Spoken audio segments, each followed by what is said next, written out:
మా లపాకి బామ్మ వచ్చింది. బామ్మ ఏం మాడుతో చూద్దారండి. మనం చూస్తే చాలా బాధ అనిపించింది. టీడీపీ గూండాలు ఎందుకు ఇలా తయారయ్యారో ఆడవాళ్ళ పట్ల అర్థం కావటం లేదు. బామ్మ పరమాణం వండుతుంది, తెల్లార్లు చల్లారదు, అంత నీట్గా వండుతుందండి పరమాణం. జగన్మోహన్ రెడ్డి గారికి మాత్రం మా బామ్మగారు అంటే చాలా ఇష్టం. లపాకి బామ్మగారు అంటే ఏ ఇష్యూ ఉన్నా సరే బామ్మ నువ్వు వెంటనే స్పందించు అంటాడు. బామ్మ కూడా అలా ఎలా ఉన్నది అలాగ వచ్చేసింది. నాకు తెలిసి మొంగ కూడా కడుక్కున్నట్లేదు, మొంగ కూడా కడుక్కోకుండానే వచ్చింది అంతే. వచ్చేసి బామ్మ పరమాణం మేకింగ్ మొదలు పెట్టేసింది. లేదు నిజంగానే వీళ్ళకి తల్లి చెల్లి అందరు ఉన్నారు కదా. ఇటు బామ్మ ఏ రోజన్నా మా జగనన్న అడిగావు ఈ మాట, తమ్ముడు బాబు తప్పమ్మా, తల్లి చెల్లి పట్ల నువ్వు కొంచెం దురుసుగా వెళ్తున్నావు, అది చాలా తప్పమ్మా, అది విలువలకి వంకాయలకి అది చాలా దూరంగా వెళ్తున్నావమ్మా అని చెప్పి ఏ రోజన్నా అడిగావు బామ్మ? నువ్వు అడగవు. ఆయన్ని మాత్రం ఏమనవే, ఆయన ఏం చేసినని. మేమేం చేయకపోయినా మా మీద పడిపోతావు నోరు వేసుకుని వచ్చి. భలేదాని బామ్మ నువ్వు. ఇటువంటి మాటలు మాట్లాడటం అనేది వీళ్ళకి వెన్నతో పెట్టిన విద్యలాగా. చంద్రబాబు నుంచి ఇప్పుడు లోకేష్, తర్వాత యథారాజ తథా ప్రజ అని వాళ్ళ ఎమ్మెల్యేలు, తర్వాత ఇంకా పనికి మాలినటువంటి వాళ్ళ సోషల్ మీడియా కార్యకర్తలు దరిద్రంగా ఆడవాళ్ళ మీద పడి ఏడుస్తున్నారు. ఏంట్రా మీరంతా కూడా? ఇక అంతకంటే బతుకు లేదా మీకు? ఆడవాళ్ళని తిడితేనే మీకు ఒక బతుక, మీకు డబ్బులు వస్తాయని ఇదే మీ పార్టీ? అంత దరిద్రంగా సంస్కారం లేదు. బామ్మ మాటలు ఎక్కువ వెళ్ళలేనండి, మీరు ఏమనుకోకండి. చిరగొచ్చేస్తుంటుంది ఎంత కామెడీగా మాట్లాడదామన్నా కూడా. అంటే మెడిటేషన్ చేసేవాడు కూడా ఇరిటేషన్ తెప్పిస్తుంది బామ్మ. కాబట్టి బామ్మను వదిలేద్దామండి. ఈవిడెవరో మాట్లాడుతున్నారు మేడం గారు, ఈవిడెవరో మాట్లాడుతున్నారు, ఇంక వదిలేద్దామండి. ఇంక అందరూ పాపం వైసీపీ హెడ్ ఆఫీస్ నుంచి ఫోన్ వచ్చి రోజా గారిని పలానా ఆయన ఎలాగన్నారు, మీరు అర్జెంట్ కండలకు ఖండించేయండి, మీరు అక్కడ వీడియో తీసి బిట్లు పంపించేయండి, మేము అక్కడ వేసేస్తామంటారు. వీళ్ళు పంపించేస్తారు అంతే, అంతకుమించి ఏముండదండి. అయితే మీ అందరికీ ఒక నీతి చెప్తానండి. రోజా గారు గురించి భాను గారు మాట్లాడింది మహిళ మీద మాట్లాడడం అంటున్నారు. ఇందాక రోజా గారు కూడా ఏమన్నారు, పర్సనల్గా అటాక్ చేశారు, నన్ను పర్సనల్గా దాడి చేయడం ఎంతవరకు కరెక్ట్ అండి అంటున్నారు. ఇప్పుడు నిజమే, మొన్న చేబ్రోలు కిరణ్ భారతిరెడ్డి గారి కోసం ఏదో మాట్లాడినప్పుడు మేము అందరం ఖండించాం కదా. ఎందుకంటే ఇంట్లో ఉండే మహిళ, భర్తని పిల్లల్ని చూసుకునే మహిళ, ఆవిడేం బయటకు వచ్చి రాజకీయాలు మాట్లాడినప్పుడు భారతిరెడ్డి గారి గురించి అలా మాట్లాడడం తప్పు అని నేనైతే చాలా సీరియస్గా ఖండించాను. నేనే కాదు, మొత్తం అందరూ ఖండించారు. ఎందుకు? భారతిరెడ్డి గారు ఎవరిని విమర్శించరు. ఆవిడ బయటకు వచ్చి ఆవిడ ఆ భర్తకి ఏం సపోర్ట్ చేసుకుంటుందో, పిల్లల్ని ఏం చూసుకుంటుందో లోపల, కానీ మామూలుగా బయటకు వచ్చి ఆవిడ ఎవరిని విమర్శించదు. విమర్శించినప్పుడు వాళ్ళ గురించి మాట్లాడే హక్కు ఎవరికి లేదు. అలాగే గతంలో కూడా ఇప్పుడు ఇందాక ఈ బామ్మ లపాకి బామ్మ అంటది, దాని నెక్స్ట్ వస్తుంది మీ ఇంట్లో వాళ్ళే ఆడవాళ్ళ, వాళ్ళంటే మీరు వచ్చేస్తారు అంట.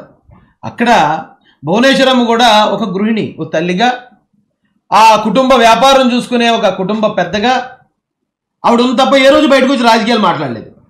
అలా మాట్లాడిన ఆవిడ్ని ఎవరన్నా తప్పుగా మాట్లాడారనుకోండి, వాళ్ళు అసలు ఒక అబ్బు పుట్టిన వాళ్ళు కాదని అర్థం, ఎదవలని అర్థం. కానీ భువనేశ్వరమ్మ వేరు, భారతిరెడ్డి గారు వేరు, వాళ్ళిద్దరూ గృహిణులుగా మనం తీసుకోవచ్చు పరిగణలోకి. రోజా గారు వేరు, ఎందుకంటే రోజా గారు ఆవిడ డైరెక్ట్ పాలిటిక్స్లో ఉంది. పైగా మళ్ళీ ఇంకోటి కూడా చెప్పొచ్చు, రోజా గారితో పోలిస్తే ఇప్పుడు పుష్ప శ్రీవాణి గారు ఉన్నారు, లేదా విడుదల రజనీ గారు ఉన్నారు, ఇంకా ఒక వనిత గారు ఉన్నారు, సుచరిత గారు ఉన్నారు. ఓకే, వాళ్ళు మహిళలే, వాళ్ళు పొలిటీషియన్లే. మళ్ళీ వాళ్ళు ఎవరన్నా తిట్టినా కూడా మనం ఖండించవచ్చు, ఎందుకంటే వాళ్ళు కూడా ఎప్పుడు ఎవరిని పర్సనల్గా తిట్టరు. అది వైసీపీ నాయకులే. మళ్ళీ నేనే చెప్తున్నాను, ఆవిడ పుష్ప శ్రీవాణి గారిని తీసుకున్నా, లేకపోతే విడుదల రజనీ గారిని తీసుకున్నా, సుచరిత గారిని తీసుకున్నా, మాజీ హోంమంత్రి అయిన ఇంకొక వనిత గారు, మాజీ హోంమంత్రి సుచరిత గారు, వాళ్ళు ఎప్పుడు ఎవరిని ఏమన్నారు కాబట్టి వాళ్ళు ఎవరన్నా వాళ్ళని కించపరుతూ మాట్లాడిన కూడా తప్పే. కానీ రోజా గారు అలా కాదే, పర్సనల్గా నన్ను అటాక్ చేయడం ఏంటి అంటుంది ఆవిడ మాట ఒకటి వినిపిస్తాను రండి మీకు. చంద్రబాబు నాయుడు కొడుకు లోకేష్ గారు వాళ్ళ ట్యూషన్ టీచర్ కి ఎలా లేకపోయి కడుపు చేశాడో అందరికీ తెలుసు. అంటే ఇలాంటి మాటలు మాట్లాడే ఆవిడ్ని ఒక గృహిణిగా, ఒక తల్లిగా, లేకపోతే ఒక మహిళామణిగా, శిరోమణిగా ఎవడన్నా గుర్తింతాడండి? ఇప్పుడు ఈవిడ అంటుంది నన్ను పర్సనల్గా టార్గెట్ చేస్తున్నారు. మరి ఇదేంటి, దీన్ని ఏమంటారు? లోకేష్ గారు వాళ్ళ ట్యూషన్ టీచర్ని ఏమన్నది మీరు విన్నా? నేను మాట్లాడే నాకే అభ్యంతరకరంగా ఉంది. అది ఎవరు ఆ ట్యూషన్ టీచర్ గారు ఎవరు? రోజా గారు మీకు ఏమైనా చుట్టం? ఆవిడ మీతో చెప్పింది వచ్చి తప్పు కదా, ఇలాంటి అబండాలు ఏంటో అంటే ఆడవాళ్ళ క్యారెక్టర్ మీద ఏదైనా అభాండం ఎత్తేనే తప్ప మగవాళ్ళ క్యారెక్టర్ మీద వేసేయచ్చా ఏనన్నా? అంటే మగజాతికి మాకేం సిగ్గు లేదనుకుంటారా ఏంటి? ఎంత పర్సనల్గా మాట్లాడే ఇలాంటి వ్యక్తి. ఈవిడ్ని ఎవరో అన్నారు నువ్వు వ్యాంపకి ఎక్కువ హీరోనికి తక్కువ అంటే అదేం పెద్ద మాట కాదండి బాబు. అవతలని బట్టి ఉంటుంది మనం మాట్లాడే మాటకున్న వాల్యూ పెరగటం తగ్గటం. ఒక మంచి వ్యక్తిని ఎదవాన్ని తిట్టినా కూడా అదేంటిరా అంత మంచోడిని ఎదవాన్ని తిట్టో అంటారు. అదే ఒక డాష్ అన్నారు డాష్ గారు ఉన్నాడు కానీ ఎదవాన్ని తిడితే రే ఎదవాన్ని తిడితే సరిపోదరా అండి అంటారు. ఇంకా ఏదైనా తిట్టాలరా అండి అంటారు. అంతే కదా, అవతల వ్యక్తిని బట్టే మన మాటకున్న వాల్యూ మారిపోద్ది. ఈవేళ భానుగారు మాట్లాడిన మాట ఏదైతే ఉందో ఒకవేళ ఆ మాట వేరే మహిళల కోసం, నేను చెప్పిన ఈవిడితో పాటు సహచర మంత్రులు ఉన్నారు కదా, వాళ్ళు ఎవరి గురించి అని ఉంటే అది కొంచెం తప్పుగా పరిగణలో తీసుకోవచ్చు.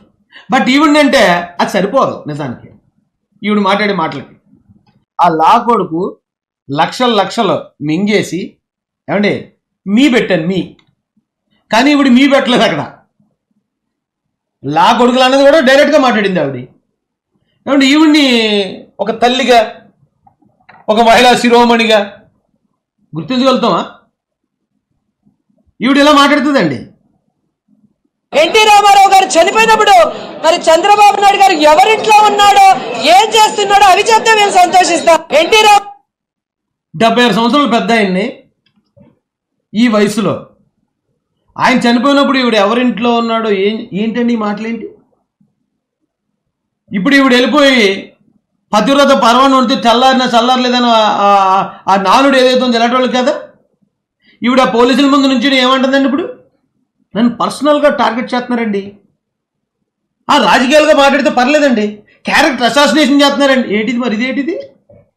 దీన్ని ఏమంటారమ్మా? నీదే నోరా? నువ్వేమో తిట్టుకుంటూ పోతావా? నువ్వు ఎవరిని పడితే వాళ్ళని గలీజు మాటలన్నీ మాట్లాడేస్తావా? నిన్నెవరన్నా ఒక్క మాట, అతను నిజం చెప్పాలంటే ఇంకా రోజా గారి గురించి మాట్లాడే మాటల్లో చాలా హుందాగా మాట్లాడాడు భాను గారు. 2000 రూపాయలు లంచం తీసుకున్నాను అన్నాడు, తప్పలేదు. వ్యాంప్కి ఎక్కువ హీరోయిన్ తక్కువ అన్నాడు. వ్యాంప్ కూడా సినిమాలో క్యారెక్టరే, హీరోయిన్ సినిమాలో క్యారెక్టరే, అంతే తప్ప ఆ హీరోయిన్ అంటే పెద్ద ఏదో దాన్ని ఏమనాలి విలువైన వస్తువులాగా, వ్యాంప్ క్యారెక్టర్ వేసే వాళ్ళు అందరూనేమో డి గ్రేడ్ వస్తువులాగా బి గ్రేడ్ వస్తువులాగా అలా ఏం కాదు కదమ్మా. ఎందుకు ఇంత చిన్నదాన్ని పట్టుకుని ఎందుకురా బాబు ఇంత సింపి శాట్ అంత చేస్తారు? మాలాంటి వాళ్ళని వచ్చి మొత్తం పోస్ట్ మార్టం చేసి అన్ని ఓపెన్ చేసి చూపించేసుకునేలా చేస్తారు. ఎందుకంటున్నాను, రామారావు గారు చనిపోయినప్పుడు మరి చంద్రబాబు నాయుడు గారు పచ్చకామెరలోకి లోకమంతా పచ్చగా కనిపిస్తుందని పవన్ కళ్యాణ్ కి ఆడపిల్లని చూస్తే ఏం కోరిక ఏమండి? ఒకసారి వినండి, ఇది వినండి. లోకమంతా పచ్చగా కనిపిస్తుందని పవన్ కళ్యాణ్ కి ఆడపిల్లని చూస్తే ఏం కోరికలు పుడతాయో ఏం చేయాలనిపిస్తుందో పచ్చకామెరలోకి లోకం. ఏమండి, ఒక తల్లికి, ఒక భార్యకి, ఒక గృహిణికి ఎదుట వ్యక్తి అంటే పవన్ కళ్యాణ్ అనే వ్యక్తి ఆయన కళ్ళ నుంచి మహిళల్ని ఎలా చూస్తున్నాడో ఏం చేయాలని అనుకుంటున్నాడో ఊహించుకోవాల్సిన అవసరం ఏమైనా ఉందంటారా? మనకి ఏదైనా అవసరం అది? ఒక మగోడు ఒక మహిళ వంక ఏమని చూస్తున్నాడు, ఏం చేద్దామని అతను అనుకుంటున్నాడు. ఎందుకంటే ఇలాంటి మాటలు మీరు ఇప్పుడు గురించి ఇంత వెనకేసుకొస్తున్నారు అంటే వైసీపీ వాళ్ళ గురించి కాదు, మా ప్రజలకు తెలియాలి కాబట్టి చెప్తున్నానండి. ఈవిడ్ని భాను గారు అన్న మాట ఇందా నేను అన్నాను కదా, ఎదవా అని ఎవరన్నా తిడితే, మంచోడిని తిడితే ఎదవా అన్న మాట పెద్ద మాట. ఒక క్రిమినల్ దేడ్డిమార్ గారిని తిడితే ఎదవా అన్న మాట చాలా చిన్న మాట. మాట ఒకటే, వ్యక్తిని బట్టి దాని అర్థం పరమార్థం మారిపోతుంది. అలాగా ఆ మాటలను మీరు పరిగణలో తీసుకోకుండా ఆయన ఎవరిని గురించి ఆలోచించాడు, ఎవరిని గురించి ఆ మాట్లాడాడు అనేది పరిగణలో తీసుకోవాలి. ఈవిడి గురించి లోకమంతా పచ్చగా కనిపిస్తుందని చాలమ్మా. మంత్రి గారు మాట్లాడాల్సిన మాటలు ఇవా? ఎర్రి పుష్పం అనే మాట, ఆ పదం దేనికి ప్రత్యామ్నాయంగా వాడతాం మనం తెలీదా? అలాంటి బూతులు మాట్లాడుతుంది ఒక మహిళ. ఇలాంటి బూతులు చూసినప్పుడు మరి వాళ్ళ పిల్లలు బాధపడరా? మరి అదే మా అమ్మ భలే మాడుతుంది శబాష్ శబాష్ అంటారా? వాళ్ళ భర్త దీని గురించి ఏం ఫీల్ అవడం? మరి అమ్మా ఎందుకు పవన్ కళ్యాణ్ గారి చూపులో ఉన్న అర్థాన్ని ఆయనలో నువ్వు పరకాయ ప్రవేశం చేసి ఎందుకు చూస్తున్నావు నువ్వు? ఒకవేళ ఆయన ఎక్కడన్నా ఏదన్నా ఉంటే నువ్వు ఎందుకు ఆయనలో పరకాయ ప్రవేశం చేస్తున్నావు అనేది కనీసం అడగడం మరి అలా ఆయన చంద్రనాయుడు గారి గురించో లేదా మరొకరి గురించి అలా నీచంగా మాట్లాడుతున్నప్పుడు వాళ్ళ భర్త పిల్లలు సంతోషించి కేరింతలు కొడుతున్నారా? మరి అలాంటప్పుడు కేరింతలు కొట్టేవాళ్ళు ఇలాంటివి కూడా తీసుకోవాలా? మనం ఎదుటోడి మీద రాయి వేసినప్పుడు అవతల నుంచి ఏదో టైంకో రాయి వస్తుంది మన మీదకి, రెడీగా ఉండాలా. మేము అనేస్తాం, మేము తిట్టేస్తాం, మేము మాట్లాడేస్తాం, మా గురించి ఎవరన్నా ఏమనంటే మేము పొలోమని రోడ్ల మీద దొరలేసి గోల్ చేస్తామంటే, ఒక ఫ్యామిలీ లేడీ, ఒక రెప్యుటేషన్ ఉన్న ఒక ఎక్స్ మినిస్టర్ మాట్లాడాల్సిన మాటలమ్మా. మరి మీరు మాట్లాడేటప్పుడు అవన్నీ మర్చిపోయి మీరు మాట్లాడుతున్నారు కదా, అలాగే మిమ్మల్ని మాట్లాడే వాళ్ళు కూడా అవన్నీ మర్చిపోతారు తల్లి. మనకొక రూలు, ఎదుటోళ్ళకి ఒక రూలు ఉండదమ్మా. ఇంకా చెప్పాలంటే భాను గారు చాలా హుందాగా మాట్లాడారమ్మా, చాలా హుందాగా మాట్లాడాడు ఆయన. మీ మాటలు ఇంకా కొన్నే వినిపించాను నేను, అసలైనవి ఉన్నాయి దాచాం, తర్వాత వదులుతాం. బాలకృష్ణ డైలాగ్ ఉన్నాయి కుప్పలుగా, వెనకాతల నుంచి మళ్ళీ సెంటిమెంట్ డైలాగ్. బాగానే పనిచేస్తున్నారా వెనకాల బ్యాక్ అండ్ టీం కూడానే. కానీ ఇదండి వాస్తవం ఇది. కాబట్టి రోజా గారి గురించి ఏదో మాట్లాడేశారని గగ్గోలు పెట్టి రోడ్ల మీద గొడ్లు చెంపుకొని దొరిలేసినంత మాత్రాన ప్రజలు ఎవరు నమ్మటానికి సిద్ధంగా లేరు. నోరు మంచిదైతే ఊరు మంచిది అవుతుంది. ఈవిడే అన్నారు తప్ప, గతంలో ఎవరెవరు కామెంట్ చేసినా రోజా గారిని అన్నారు తప్ప, టీడీపీ నుంచి ఆవిడని ఎదుర్కొన్నారు, రోజా గారిని ఆవిడ మాటలను ఎదుర్కొన్నారు తప్ప. మరి అందులో ఉన్న మిగతా మహిళా మంత్రులు, మహిళా ఎమ్మెల్యేలు చాలామంది ఉన్నారు వైసీపీలో, మరి వాళ్ళందరినీ ఎందుకు మాట్లాడలేదు ఇలాగా అనే పాయింట్ ఒకసారి ప్రజలు అర్థం చేసుకోవాలి.